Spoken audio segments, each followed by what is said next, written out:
Totoo ba tong nakikita ko? O hindi pagod lang siguro to? Bakit binabarikadahan, sinisigawan ng dating pinunong bayan ng isang taong kamukha nung sa parisan?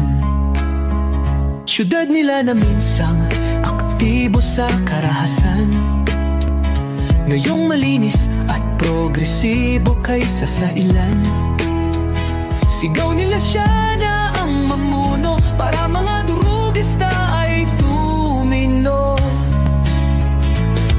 Oh, oh, dating pinupuri, tinitingala, nagbigay dangal sa lahi. Pag may lumalapit, abot tenga ang ngiti. Mahal ko ang Pilipinas,